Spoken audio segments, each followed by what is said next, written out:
Hello दोस्तों।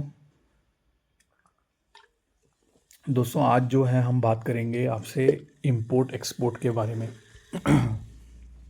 जो import export का बिज़नेस होता है, आज हम उसके बारे में भी बात करेंगे। ठीक है। कि कैसे इंपोर्ट एक्सपोर्ट का धंधा जो होता है फॉरेन कंट्री में कैसे चलता है और क्या है।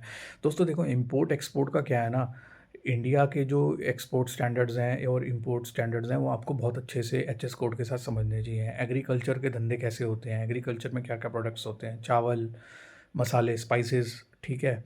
मैंने इसके ऊपर भी टेक्सास के में कुछ रिसर्च करे। ठीक है। I went there for 2 months. I explored Dallas. I explored San Antonio. I explored Houston. I explored many different cities in Texas state in the United States of America. So I explored over there and I tried to understand the industry and tried to learn about it. So, friends, I did a lot of hard work understanding things about spices and agriculture products. Uh, Apart from that, I also studied about frozen foods and all these things in America, how people are getting things imported, prawns, seafood and all that. तो ये सब भी चीज़ें मैंने थोड़ा इसके ऊपर explore करा। सारी चीज़ें एक्सप्लोर करने के बाद जो मैं पहुंचा कि वेयर हाउसिंग और ये जो एक्सपोर्ट का बिज़नेस है और इंपोर्ट का, ये बहुत टफ है दोस्तों। इसके अंदर क्या है कि आपको वेयर हाउस मेंटेन करना पड़ता है, उसका मंथली रेंट रहता है, या तो आपको वेयर हाउस ख़रीदना पड़ता है जिसकी कीमत रहती है 70-80 हज़ार डॉलर से उसकी कीमत शुरू हो जाती है। तो वेयर हाउस आपको ख़रीदने पड़ते हैं। बिना वेयर हाउस ख़रीदे आप अपना माल का रखोगे। दूसरा, आपका जो माल है वो पोर्ट के पास होना चाहिए, जहाँ पे आपकी शिपमेंट, जो आपका वेसल है वो वहाँ पहुँच पा रहा है, जो ओशन वेसल है। अगर आपका ओशन वेसल पोर्ट के अगर आपका वेसल जो है पोर्ट के पास नहीं है और वेसल शिपमेंट्स वगैरह पोर्ट के आसपास आपका जो गोदाम नहीं है, sorry I am talking about warehouse, तो बड़ी प्रॉब्लम हो जाएगी दोस्तों। वेयर हाउस गोदाम वहाँ पे होना बहुत ज़रूरी है। बिना गोदाम में आप माल रख के कैसे चलोगे, गोदाम के अंदर आप माल स्टोरेज करोगे। ठीक है। Which is your stock. Okay.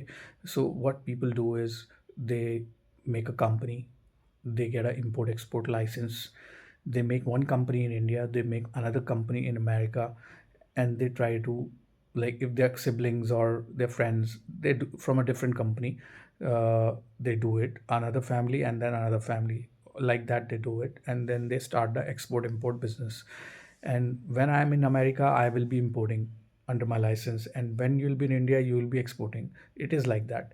So this process goes on for a year, and ऐसा चलता रहता है और शिपमेंट्स आती रहती हैं। अब स्पाइसेस के कंटेनर्स होते हैं, राइस चावल के कंटेनर होते हैं। ठीक है। और भी बहुत सारी चीज़ें आ गई हैं आजकल, केमिकल्स आ गए हैं। ठीक है। जो इंडस्ट्री में प्लांट्स होते हैं उसमें जो केमिकल्स लगते हैं उनकी सप्लाई होती है इंपोर्ट एक्सपोर्ट की, वो सब भी है। ठीक है। ये 3 चीज़ें हैं। सी फूड का बताया मैंने आपको, सी फूड बहुत खाते हैं लोग आजकल। प्रॉन्स का बहुत कल्चर है। ठीक है। फ्राइड प्रॉन्स बहुत चलते हैं, जो मसाला फ्राइड प्रॉन्स होते हैं, सेमी ग्रेवी में खाते हैं, तो उसकी डिमांड बहुत ज़्यादा है। छोटे वाले पे जो प्रॉन्स होते हैं मैं उनकी बात कर रहा हूँ, बहुत बड़े वाले प्रॉन की नहीं। लॉबस्टर्स वगैरह ये सब, इन सब की सी फूड की सप्लाई भी बहुत तगड़ी होती है। ठीक है। तो सी फूड हो गया आपका। ठीक है।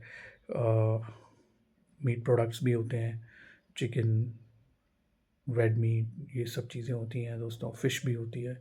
ठीक है। तो आपकी फ़िश, पॉम्फ्रे, ये सब बहुत सारी टाइप की फ़िश होती है। तो जो लोग वहाँ पे शिपमेंट करके करते, यूएस में आता है माल, एक्सपोर्ट इंपोर्ट। बेसिकली जो हम बात कर रहे हैं आज, एक्सपोर्ट इंपोर्ट के बारे में ही कर रहे हैं, इसके बाहर नहीं कर रहे। अमेरिका से बाहर एक्सपोर्ट करना कुछ बड़ा मुश्किल हो जाता है, क्योंकि वहाँ से आप एक्सपोर्ट क्या करोगे। स्पोर्ट्स कार्स हैं उनके पास। ठीक है। जो वो भी असेंबल्ड होती है सारी। ठीक है। तो आप इंडिया में अगर आपको शौक है तो आप कन्वर्टेबल्स रख सकते हो, ये सब है, स्पोर्ट्स कार वगैरह ये सब। वो सब वहाँ से अगर आपको चाहिए तो कस्टम ड्यूटी के साथ आ जाता है भाई। जनरल मोटर्स के आपको बड़े वाले वो एसयूवीज चाहिए या वो सब है, उसका बहुत ट्रेंड, पिकअप ट्रक का बहुत ट्रेंड है वहाँ पे अमेरिका में। Pickup trucks are very in. ठीक है।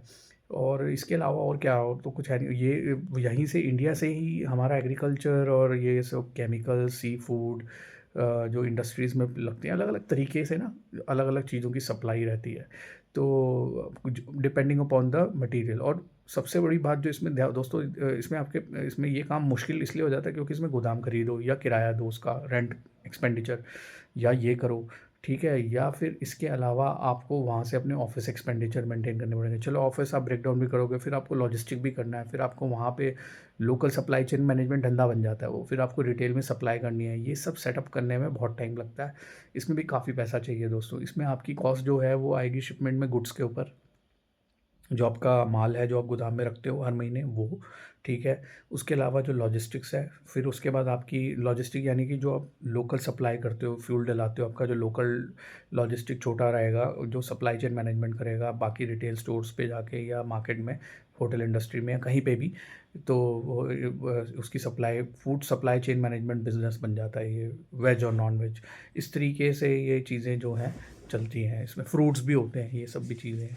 और बाकी और इसमें यही है कि गोदाम, वेयरहाउस और लाइसेंसेस, और आपका जो घर है या आसपास आपका रेंटेड अकोमोडेशन है या अपना पेड अकोमोडेशन है, वो आसपास होना चाहिए पोर्ट के, क्योंकि ताकि आपको सिटी के अंदर जहाँ भी आप बिज़नेस कर रहे हो उसको एक्सप्लोर करने में प्रॉब्लम ना आए, नहीं तो दोस्तों बहुत दिक्कत हो जाएगी। तो ये इस बिज़नेस में भी काफ़ी पैसा लगता है, मैन इसमें तो और ज़्यादा लगता है, मैन पावर में भी पैसा लगेगा, ठीक है, फ्यूल में भी लगेगा जो आप अपने लॉजिस्टिक के लिए भेजोगे, ठीक है, और जो आपने मटेरियल मंगवाया इंडिया से उस पे भी लगेगा, कस्टम ड्यूटी भी लगेगी, ठीक है, कस्टम ड्यूटी एक्सपेंडिचर रहते हैं, ठीक है, जो आपकी इनवॉइस वैल्यू के साथ आती है, CHA फीस, जो कस्टम जो क्लियरिंग एजेंसी होती है जो आपका क्लियर करेगी मटेरियल, वो सब भी है, ठीक है, लॉजिस्टिक फ़ीस, जो शिपमेंट वहाँ से पोर्ट पे पहुँच, सब सारी चीज़ें कवर करके इनवॉइस में होती हैं, डॉलर्स में धंधा होता है। तो ये भी आप मान के चलो काफ़ी लार्ज स्केल बिजनेस है।